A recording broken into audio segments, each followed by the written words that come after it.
What's up, guys? Welcome back. I wanted to do a video on whether or not you guys and I think that real estate in 2026 is going to be a good investment. And I just want to talk to you guys as if we're just having a conversation. We're not going to, I'm not going to get into a political debate or talk about any specific type thing. Just in general, what I'm seeing in a market that I've been following for some time in comparison to what I've seen over the last few years. Now, first and foremost, the Florida real estate market is a market that I follow pretty closely. I'm actually, in the real estate business. However, I don't have a boots on the ground location in Florida, but I do follow it pretty closely on the internet and on different data searches to see what homes are selling for, to see the type mortgages people are doing at the current moment, the type of lending that is happening in this particular area. And here recently, there has been an increased amount of short sales. And basically, if you don't know what a short sale is, in layman's terms, it's just a lender, somebody buys a house from a lender. They buy it for 300,000. The person ends up losing their job, or they find some they run themselves into some type of financial hardship, and they approach their lender and say, "Hey, I just lost my job, I'm getting a divorce, or whatever the case may be."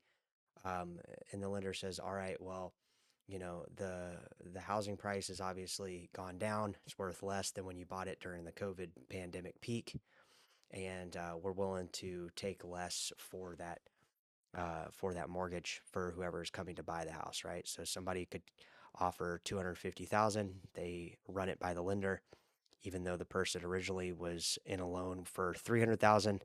The bank takes a $50,000 cut and makes it up on the back end through the financing of the financial product, and it saves the potential risk of losing additional money by going through the foreclosure process. So it's basically a way to avoid foreclosure for the lender where they can still recoup, obviously not the full amount that the person was in debt for with a mortgage, but having the new person accept a debt that is within reason, something that they can, mitigate in terms of comparing it to the downside risk of, say, like a foreclosure. So that's one thing that's happening. Also, foreclosures are picking up as well, which is initiated actually by the lender, as in the short sale is initiated by the buyer to try to avoid foreclosure.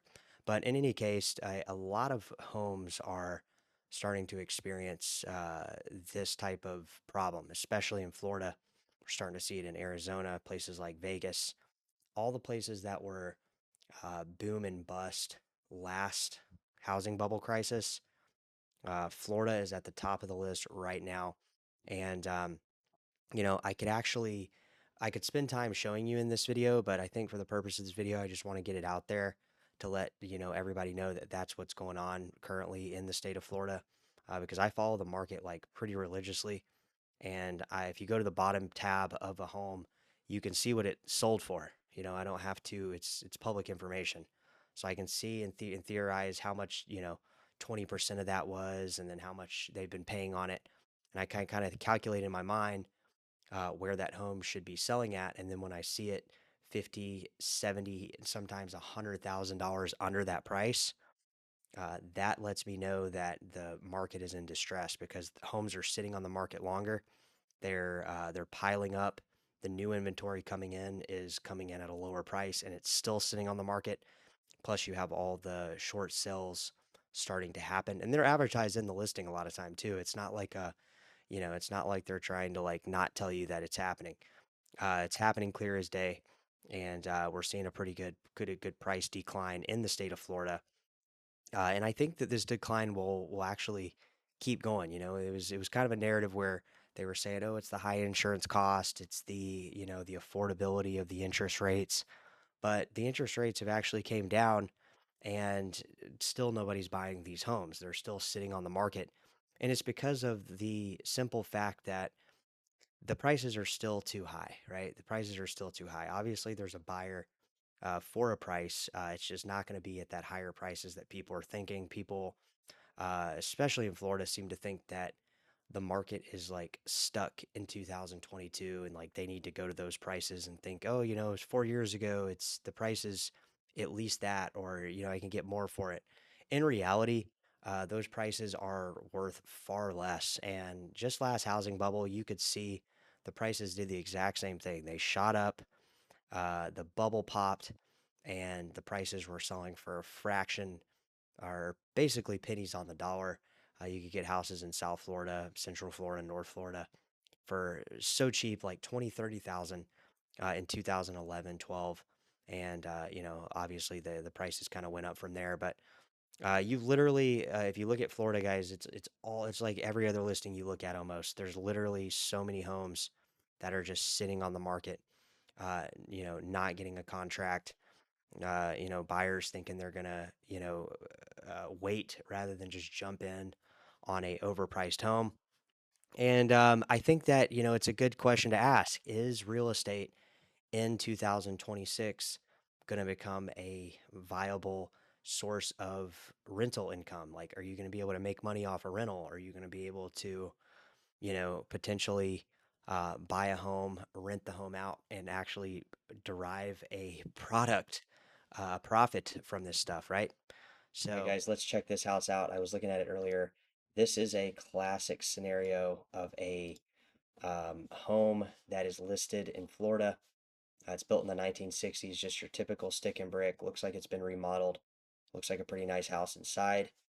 This has been on the market for 75 days. They have it advertised as a short sale. And I want to show you something really cool here. So down here, we're looking at 2024, just 2 years ago. This home sold for 263,000. A year later, they listed it for a little bit under that. Maybe whoever they were working with thought, hey, you're not going to get 263,000. We'll try to get you a little less. It sat on the market from all the way from March of 2025, only to get several price drops, get a offer in November.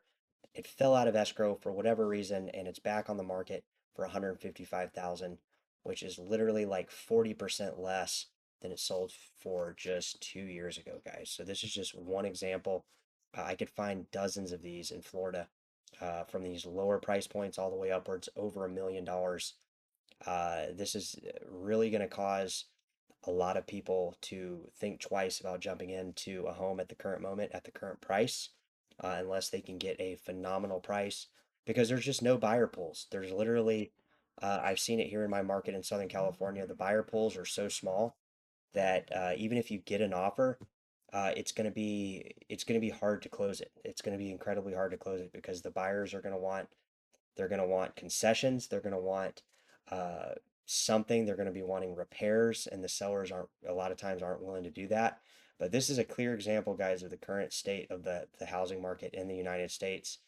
Um, Florida leading the way, and I would assume, guys, I could start looking at other states like Idaho, Las Vegas, Reno, Arizona, Phoenix, some of these other boom and bust states that happened last bubble, and could find probably a correlation.